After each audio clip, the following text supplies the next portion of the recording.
Descarga nuestra aplicación y escuchanos desde tu celular. Búscanos como FM en Tránsito. FM en Tránsito. Y escuchá la radio en vivo en cualquier momento y en cualquier lugar. El Oeste. El Oeste está en el aire. En Tránsito. El Oeste. El Oeste está en el aire. Dale, mandanos un mensajito. 11 41 65 82 52. Escucha la bomba. Bomba Etérea.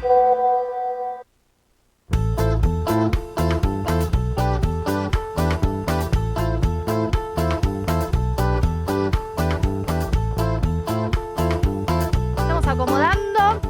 Bueno, un tema ahí que nada, nos deja ahí picante la cosa. Sí. Que nos Ahora en un trajo Jessy ratito Farías. retomamos. Sí, en un ratito vamos a retomar. Pero una entrevista que queríamos hacer hoy, que también nos parece sumamente interesante, que es la historia de Verónica Ruiz, una mujer joven de 40 años que nace en Merlo, o presuntamente nace en Merlo, y que hace un par de meses nada más empezó a buscar su verdadera identidad. Nos parecía interesante poder traerla aquí al aire de Bomba Etérea para conocer su historia, pero también entendiendo que nuestro medio está en Castelar, muy cerquita del lugar donde presuntamente ella nació. Así que, bueno, abrimos ahí también los micrófonos, los parlantes de la radio para quienes estén escuchando esta historia que vamos a escuchar ahora del otro lado. Y bueno, a ver si podemos de alguna manera también colaborar en esta búsqueda. La vamos a saludar a Vero, que está ahí del otro lado. ¿Cómo andás, Vero? Acá Belén Tenaglia, Maitena, Inés Markevich. Te saludamos desde FM en Tránsito. ¿Cómo estás? ¿Qué tal, chicas? Bueno, primero gracias que te hayas tomado este tiempito. Nos parece sumamente interesante poder contar tu historia. Arranquemos. Muchas ustedes por nada, darme este espacio, re valioso. No, por favor, y vamos a ver si podemos de alguna manera ayudar. Hace muy poquitito vos sacaste un video en redes sociales, ¿no? Sí. ¿Qué es lo que te llevó a empezar a contar esta historia? Bueno, no tengo muchos datos, eso es en principio lo que me lleva a hacer un video en Instagram, porque, digamos, cuando hablé con mi papá y mi mamá me dieron muy poca información. Entonces dije, bueno, no tengo otra forma de buscarla que recurriendo a las redes sociales y viendo si el video se hacía viral y si llegaba a alguien, como un poco lanzándolo al universo, porque no encontraba como otra alternativa. Entonces, bueno, eso fue lo que me animó a hacer el video en Instagram. Uh-huh. ¿Cuándo, no sé si decir, vamos a empezar por el inicio, porque el tema es que vos estás buscando tu verdadero inicio, ¿no? Sí. Pero digo, ¿cuándo vos empieza a hacerte ruido algo de tu historia? Decir, che, hay algo que esto no encaja y empezás a sospechar de que, bueno, la posibilidad de que seas adoptada. Y desde los 20 años tengo la sospecha, incluso desde antes, dice una prima mía, dice que yo le pregunté si era hija de mi mamá y de mi papá, y que yo ya tenía esta duda. Yo lo más pronto que recuerdo es a mis 20, digamos, donde yo buscaba la partida de nacimiento, la miraba y la releía y la volvía a mirar, porque la partida decía comprada en blanco, pero bueno, después yo tuve a mi hija y digo, bueno, está bien, las partidas se compran en blanco. ¿Comprada en blanco, tipo que la rellenaron? Claro, pero después también es normal ese papel de la partida donde uno llena los datos, entiendo que es como si fuera un bloque de facturas, ¿viste? Que sí. Está en blanco y uno completa los datos. Uh-huh. Más allá de eso, digamos, esa duda que yo tenía era lo que me hacía ir y mirar de por qué había nacido en Merlo. Nosotros vivíamos en Flores, en Capital Federal. Entonces yo no entendía por qué había nacido en Merlo, y como no me habían dado esa información también me parecía raro, porque al menos tu familia te dice, ay, sí, ese día naciste en Merlo, y yo decía, ¿qué hacía mi mamá un miércoles a la 1 de la tarde en Merlo? Uh-huh. Y aparte yo no sabía cómo había nacido. Digamos, durante los 20 yo tengo la duda, busco fotos de mi mamá embarazada y no hay, entonces había fotos de ellos juntos en viaje en Córdoba, acá y allá, y de repente aparezco recién nacida, ¿no? Entonces yo decía, che, no hay una foto de mi mamá embarazada, no hay una foto de mi mamá dando la teta, pero hay otro tipo de fotos, ¿no? No es que no había fotos, porque también en ese momento no era tan común tener fotos, pero sí había fotos de otros momentos de ellos. A los 20 y pico, 24, una terapeuta me anima a que yo les pregunte. Ahí hago la primera pregunta, que le digo a mi mamá, con mucho miedo, con un miedo atroz. Me acuerdo que me llevó muchas sesiones y yo me decía, tipo, tenés que preguntar sobre tu identidad, ¿cómo te da vergüenza hablar esto con tu mamá? O sea, todo eso ya era raro, ¿no? Que yo no tenga la confianza suficiente como para poder preguntarle. Y bueno, y un día le digo, no, que quiero saber si soy hija de papá. Y ella solo me dijo, ¿cómo no vas a ser hija de tu papá, no? Y me cambió de tema. Después de eso el tiempo pasó, chicas, yo me fui a vivir por todos lados. Un poco creo que ese irme de Argentina tenía mucho que ver con no tener mis raíces, no sentirme acá, que pertenecía acá. Bueno, muchas cosas así personales. Y me fui también a buscar mi propósito y a llenar un poco ese vacío que sentía. Y al volver, para resumirles la historia, volví en pandemia 2020, al tiempo, bueno, me embarazo y los parteros, la primera pregunta que hablamos es, me dicen, ¿cómo naciste? Y yo les digo, no sé.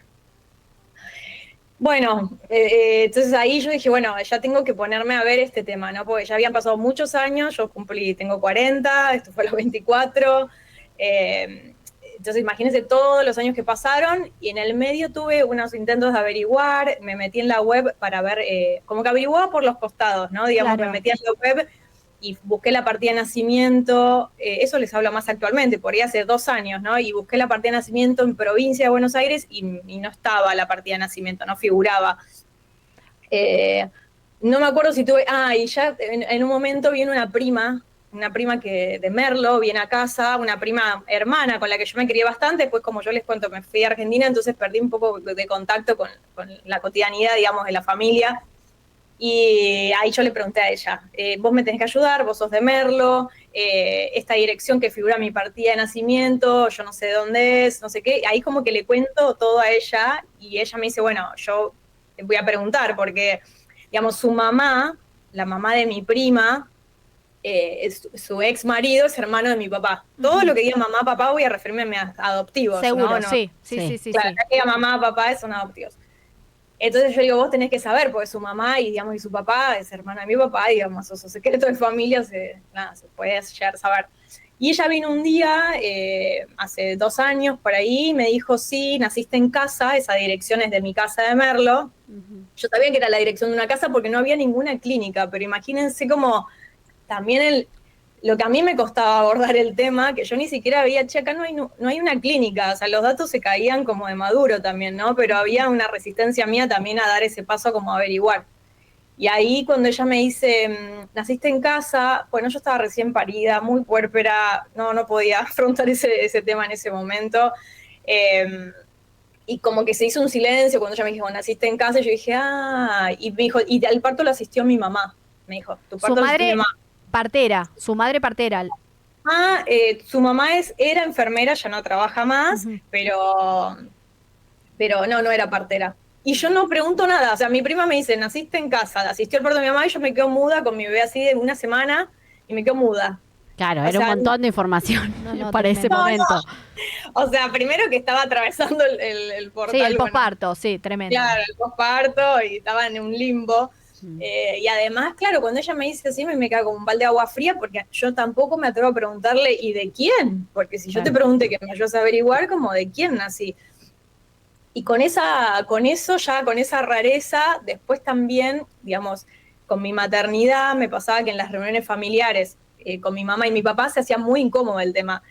Había algo que no charlábamos del tema. Nadie le preguntaba a nadie ni cómo diste la teta a mi mamá, ni cómo fue el parto, ni si te dolió el parto. Imagínense que es un tema súper, como, no sé,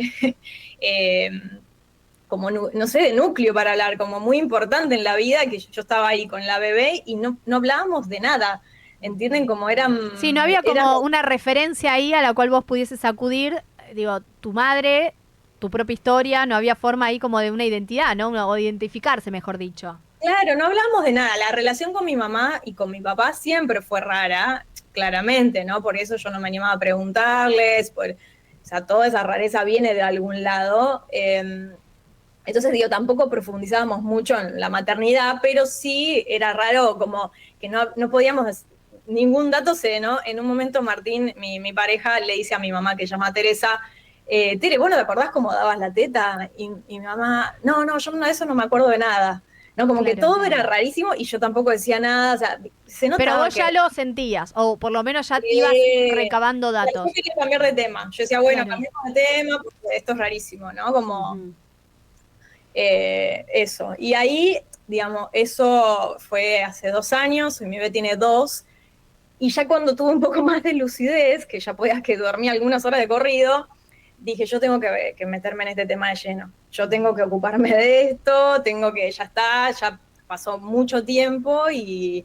Y Vero, bueno, ¿cómo llegaste a, digamos, a recolectar, bueno, a depilar a tu Sí, mamá claro, adoptiva ese es un- y sí. hacer en secreto, digamos, todo lo que es el estudio de ADN? Sí, yo tenía miedo de que si les volvía a preguntar, digamos, ella me vuelva a decir que no, que le estoy preguntando, no sé qué. Anteriormente, yo me entero que otro familiar es adoptado y también voy a mi mamá y le digo, ay, me enteré que tal es adoptado. Y me dice, ay, ¿quién te dijo eso? Y eso es súper, ¿no? Como verdadero. Y me dice, ay, esa persona que lo anda diciendo está diciendo pavadas. Y yo decía como, claro, me niegan que esta persona, no quiero decir quién porque esta persona no lo sabe, o sí, pero no quiere profundizar en el tema, entonces prefiero respetar eso, pero a mí dice, ¿cómo?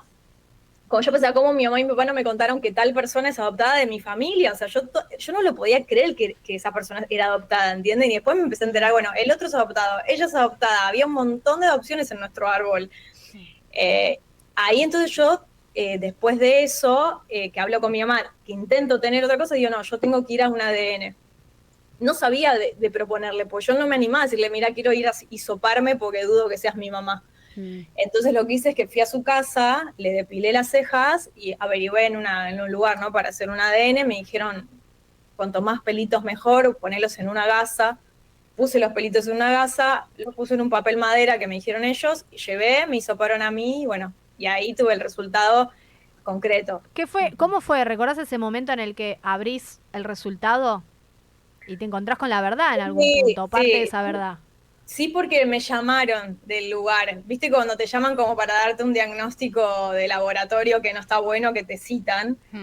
Cuando ya me llamaron del laboratorio, me dice, no, y me llamó una señora, digo, como muy amorosa, me dijo, hola, Vero, ¿cómo estás? Me dijo, yo no la conocía, ¿no? Como, bien, me dice, no, ya están los resultados, me dijo, te los voy a enviar, me dice, cualquier cosa acá estamos, como que fue muy amorosa ella, y yo dije, como que me lo vi venir, un poco confirmando mi intuición, digamos, Claro. porque yo imagínense que había tenido 20 años esta sensación, este sentimiento. Entonces, había algo que yo dije, che, si da negativo, a veces yo pensaba, estaré loca, o sea, en un momento dije, estaré loca que pienso que soy adoptada, como estaré ya como fantaseando, Sí, sí. o será que mi intuición es lo que, ¿no? Como me iba como esos dos polos de pensar que no o que sí. Y cuando me llegó, me fui rápido porque son muchos como conteos que hacen de los números de ADN. Y había una frase que decía, bueno, la persona, Teresa, se excluye como madre biológica. Bueno, ahí fue un momento como también de mucho alivio, porque yo mucho tiempo me había sentido como medio loca, ¿entienden? Que yo no, como que yo por ahí estoy fantaseando, por ahí esto, ¿no? Y también ocuparme del tema para mí me daba alivio porque yo sabía que era el principio de muchas cosas que pasaban en mi vida. Y fue choqueante también, obviamente, fue movilizante. Justo, bueno, vino Martín, me abrazó y yo me puse a llorar, le conté a mis amigas. O sea, es como que el proceso, bueno, el momento tuvo las dos cosas, ¿no? Como fue muy choqueante y al mismo tiempo fue como, ay, al fin puedo Claro, saber. alivio y no deja de ser doloroso también, ¿no? ¿En qué momento vos, si es que lo hiciste, afrontás a tus padres adoptivos y decir, che, yo ya sé la verdad? Bueno, ahí lo cito a mi papá, a una cena. Dije, bueno, mi papá, como que, mírenme lo que yo pensé, ¿no? Dije, mi papá es el más coherente para contarme la verdad, para que yo tenga la primera conversación, más que con mi mamá, porque Claro. sentía que mi mamá me lo iba a volver a negar o que me iba a decir, es de muy pocas palabras mi mamá. Entonces yo decía, no, esto no lo puedo charlar con ella. Y voy y ceno con mi papá y no se lo esperaba. Y me dice, no, te mereces saber la verdad. Y me cuenta una historia que no es. Ahí viene como la debacle familiar de mi vida, porque yo en ese momento no sé qué es una historia que no es, ¿no? Como que yo pienso que él me está contando la verdad. Y me cuenta una historia como que esa mujer vivía en Merlo y que no quería tener a la bebé y que mi tía la había ayudado, la había convencido para que pariera y que esa mujer era de la provincia y que se había ido y me había abandonado. Y que era rubia y ya, y no me acordaba el nombre. Y yo en ese momento, imagínense, cuando uno empieza un proceso de búsqueda, ahora que ya voy varios meses, va teniendo, es como una capas de cebolla, porque tenés la primera conversación, que a vos te van cayendo las fichas. Pues yo me fui a esa cena pensando como, ay, bueno, era rubia, me abandonó, no sé qué, me fui con esa información.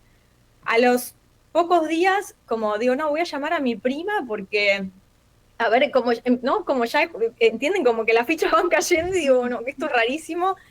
Y mi papá me dice, esperemos un tiempo para hablar con tu mamá, porque mi mamá no estaba muy bien de salud, entonces me dice, esperemos un tiempo, yo voy a hablar con ella primero. Y yo como confié, ¿entienden? Claro. Confié 100% y le dije, dale, sí. O sea, yo no tenía, si bien era, quiero saber, tampoco era un apuro, iba a salir al acelere a correr por todos lados, entonces yo le dije, no hay problema, yo espero. Pero a los días hablo con mi prima y mi prima me dice que esa historia es mentira, que la chica no era de Merlo, que la mamá no la había convencido para parir, que ella se enoja porque mi papá de cierta manera responsabiliza a su mamá, ¿entiende? Entonces mi papá sin querer metió la pata porque, digamos, mi prima como que redobla y dice, ¿qué mete a mi mamá en este asunto? Mi mamá no tiene nada que ver, tu papá es un pelotudo, perdón. Sí, no, lo que quieras. Lo que quieras. ¿Entienden? Y ahí ella me cuenta, me dice, ¿querés que te diga la verdad? Yo te voy a decir la verdad. Y me cuenta otra historia. ¿Vos con esta tía llegaste a hablar? No la nombremos, no digamos eso, no. Sí. ¿Pero vos llegaste a hablar con esta tía? Sí. ¿Y ella qué llega a contarte? Es que ella, acá viene otras capas de cebolla de la búsqueda de la identidad, donde primero, esto por si también lo está escuchando gente que está buscando su identidad, las personas te dicen que te van a ayudar, la familia, sí, lo que necesites, te vamos a contar, vamos a estar. Cuando empezás a pedir datos concretos, hacen todo... No hay es nada. muy normal que la gente le dé mucho miedo porque, digamos, la carátula como de nombre, lo mío se llama apropiación. Entonces, pues no hay una opción legal. Entonces la gente empieza a decir, uy, pará, yo atendí el parto, pero eso fue ilegal. Y pará, y la parte de nacimiento está firmada por un médico y es ilegal. Y toda la gente la poca gente con la que hablé, que iba como esto, a hablar con mi tía y pensar que ella me iba a decir algo más del parto y algo más, bueno, me contó del parto, pero nada muy concreto, chicas. O sea, que llegó una mujer a su casa alrededor de la media mañana y que la chica le dijo que se sentía un poco mal. Y yo ahí después, capas de cebolla, voy a repetirlo porque en el momento yo digo, sí. Y de repente digo, alguien que llega con dolor de trabajo de parto, ¿cómo no te das cuenta? ¿Me entienden a lo que voy? Sí. Como es obvio que ella vio llegar a una mujer que estaba por parir. El dolor de parto sin anestesia encima no pasa desapercibido. Ahora, Entonces, disculpa, Vero, estamos hablando con Vero Ruiz, ella está buscando su verdadera identidad. ¿Cómo? La pregunta es porque vos dijiste que vivían en Caballito ustedes. En Flores. En Flores. Tu tía en Merlo. Sí. ¿Cuál es el nexo de esta mujer que, al parecer, es tu madre biológica? Digo, ¿cómo la conocen? No, ninguno. O sea, como mi tía sabía de enfermería, mi mamá, que vivía en Flores, la lleva a mi mamá biológica a parir a Merlo, porque como iba a ser todo, digamos, ilegal, la llevan a parir a un lugar donde puedan no quedar registros de nada, porque no la llevan a una clínica. ¿Pero de dónde la conocen? ¿Vos pudiste recabar esa información? ¿Cómo la conocen a esta mujer? Supuestamente, sí, claro. O sea, mi mamá biológica trabajaba en una casa, no sé si de niñera o de limpieza, y en esa casa trabajaba una tía mía, otra tía, que se llamaba Rosa, pues falleció como en el 2003. Esa tía mía, Rosa, era muy llegada a mi mamá, muy cercana a mi mamá, ella era la esposa de un hermano de mi mamá. Entonces le dicen, ya que hay una mujer que ya tiene una hija, que sus patrones no le permiten tener otra hija, ¿por qué no se la quedan ustedes? Que ustedes no pueden tener hijos, que la van a cuidar bien, como que mi tía, supuestamente Rosa, es la que le dice a mi mamá. Nexo, claro. Ajá. Sí. Después lo de Merlo simplemente es porque mi tía tenía conocimientos de enfermería, no es que, o sea, claramente, por eso o sea, yo le pregunté a mi mamá, ¿cómo llegaste hasta Merlo? Y me dijo, no, me llamó tu mamá. O sea, a todo esto mi mamá me dice que mi mamá se llama Teresa, igual que ella. O sea, tu madre adoptiva Teresa Tu madre biológica Teresa también. Supuestamente sí. Bien. Yo le dije, pero mami, ¿vos me estás cargando? Me dijo, no, te lo juro por tu hija que se llama Teresa. Bueno, no me dice un apellido. Claro, entonces supuestamente esta señora, Teresa, la llama a mi mamá y le dice, tipo, estoy por parir o no sé qué le habrá dicho, porque tampoco tengo un relato muy coherente de nadie, ¿entienden? Claro. No hay una cosa que tenga un sentido común, todo es suelto. Entonces mi mamá dice que la fue a buscar en un taxi y con el taxi se la llevó a Merlo a parir. Y yo, ahí, aparte yo le voy preguntando, le digo, mami, ¿cómo la llevaste a Merlo? Y en un taxi. Y después no fue a buscar tu papá. O sea, mi tía, la que ayudó a parir, me dijo lo mismo, que mi papá la fue a buscar después. Pero nadie me dice cuántos días después, si a la noche, si a la tarde. Porque, digamos, mi partida de nacimiento la constata un médico de Merlo. Claro. Ese médico no estuvo en el parto, pero el médico firma como que sí constata el nacimiento, y es un médico que vivía muy cerquita de donde yo nací. Entonces, en teoría, mi papá va ahí y le dice al médico, firmame esto, acaba de parir mi mujer, estoy esperando la ambulancia, pero acaba de parir de mí, de ella, de mí y de... Sí. De ella, tipo, firmame acá. Sí, toda una sucesión de irregularidades, claro. ¿No? Que tampoco sé si eso fue así, la verdad, honestamente, porque por ahí el médico re sabía, por ahí... No sé si mi mamá biológica habrá ido conmigo hasta algún lugar o no, fue mi mamá adoptiva conmigo como si yo fuera de ella y entonces el médico firmó, no lo sé, ¿entienden? No lo sé. Eso es como... ¿Vos hoy con tu mamá adoptiva si tenés un diálogo y está acompañando esta búsqueda? No, o sea, tengo poco diálogo, porque después, digamos, de estas 2 charlas que yo tengo con ellos, por separado, digamos, yo después de hablar con mi papá, hablo con mi mamá solas, mi mamá me da todos estos datos que yo cuento en el video, es la única que me da datos, mi papá no me había dicho nada, lo que me dijo no era, entonces mi mamá me da estos datos, después hablo con los 2 juntos, porque yo decía, ya ahí me empiezo a desesperar, ¿no? Como de tanto ocultamiento, de la mentira, y eso es lo que termina como hacer que yo hoy no tenga vínculo con ellos, digamos, con mi papá no estoy hablando, y con mi mamá hablo muy poco, porque yo le digo, no tengo problema que no se acuerden, pero para mí fue muy raro también ir con un ADN, ir en búsqueda de esta verdad. Obviamente mi papá que me mintió me pareció de cuarta, que también se lo pude decir, pero no estoy hablando mucho. Mi mamá se siente como también, bueno, culpable por no haberme dicho, y al mismo tiempo yo siento que oculta datos, entonces también es raro como vincularme con ella. O sea, vino el cumpleaños de mi hija hace 2 semanas, pero bueno, en un contexto de mucha gente. Claro. Sí, por ahí no está acompañando la búsqueda, pero bueno, está ahí. Sí. También estar haciendo un proceso, ¿no?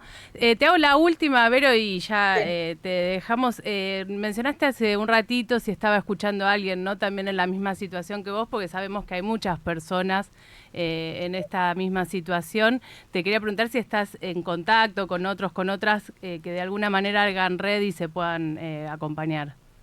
Sí, hay una ONG que se llama Encontrarnos, que bueno, hacen reuniones el tercer martes de cada mes con personas en situaciones similares. Cuando conté mi historia, que la cantidad de gente que me escribió y yo después conocí, te das cuenta que es, o sea, mucha la cantidad de personas que hace años buscan su identidad o que no saben o lo que sea.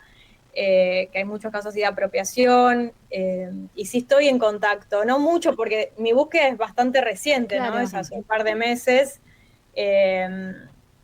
y bueno, también estoy en contacto con la CONADI, con la Comisión Nacional del Derecho a la Identidad, donde me van a abrir un legajo y yo les puedo dar los datos que tengo. Son cosas burocráticas igual que llevan como más tiempo, lo que tenga que... Nada, lo de la CONADI en este caso, ¿no? La ONG es como más de apoyo y ciertas temáticas que se charlan ahí para apoyo psicológico, apoyo emocional y herramientas de búsqueda. Ellos, por ejemplo, me recomendaron hacerme un ADN ancestral, que es un ADN que yo me hice ahora, que el resultado va a estar en 3 o 4 semanas. Es un ADN que se carga en una base de datos, en una página web que tiene mucha base de datos de mucha gente.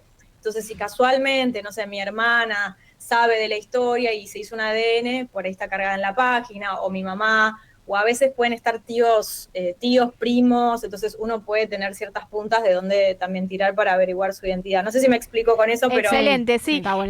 Datos así, por si... ¿Quién te dice? Sí. Capaz que tu mamá biológica está escuchando, ojalá. Teresa de nombre, ¿qué edad más o menos tiene o debería tener? Más o menos se dice que tiene entre 58 y 62 años. O sea, como parece que era bastante joven cuando me tuvo. También yo hice una sesión con una persona que me dijo que mi mamá, es largo de explicar, así que lo resumo así, que mi mamá podía estar en Castelar, Ituzaingó o Morón, por eso por la zona oeste, Acá por la estamos. zona oeste por lo menos, y una hermana, tenés una hermana. Sí, eso es lo que me dicen, que tenía unos años más que yo. Trabajaba en una casa en Barrio Norte con una señora que se llamaba Rosa, su marido se llamaba Manuel, ellos tenían una hija que se llama Susana, y bueno, y mis papás que se llaman Teresa y Claudio, y bueno, yo no tengo más datos que esos, que dónde trabajaba, lo de mis tías y lo de que por supuesto parió en Merlo, que creo que una nunca se olvida de cómo parió y dónde parió. Así que ese es el dato para mí más, cómo llegaste a tu parto, cómo pariste, la cara de quien viste, ¿no? Esas primeras horas, si se acuerda de eso, de Merlo y del parto, creo que si alguien la conoce, va a saber quién es, digo, y ella también va a saber. Bueno, ojalá que sí, que se dé pronto ese encuentro. Gracias. Ojalá que estemos ayudando también a partir de esta entrevista y ojalá que volvamos a hablar pronto y que nos cuentes que finalmente te pudiste encontrar con tu familia biológica, Vero. Muchas gracias. Te mandamos un beso grande y bueno, quedamos ahí a disposición para lo que necesites. Muchas gracias, chicas. Un abrazo grande. Chao. Bueno, hermosa entrevista con Verónica Ruiz. Ella está buscando su verdadera identidad. Nació en Merlo. Presuntamente su madre se llama Teresa. Tiene una hermana de 4 o 5 años más grande que ella. La vamos a dejar colgada la nota y esto me parece sumamente importante también pensando en la cantidad de gente que hoy está buscando su verdadera identidad. Entre 1,5 millones y 3 millones de personas buscan su identidad biológica. Tenemos una larga trayectoria en defensa de la identidad en Argentina, ¿no? Sobre todo vinculado a lo que fue el periodo de la dictadura cívico-militar, pero esto no deja de ser una apropiación ilegal y está bueno también que lo pongamos ahí que lo visibilicemos y que lo pongamos en discusión y que ayudemos también. Hay un montón de gente que está buscando su verdadero origen, hay un montón de madres y padres que están buscando a sus hijos también. Así que bueno, vamos ahí a dejar la nota con Vero Ruiz que hacíamos acá en Bomba Etérea. Bomba Etérea, todos los jueves a las 20 horas. No tengas miedo, corriendo la bomba va a explotar. Por En Tránsito.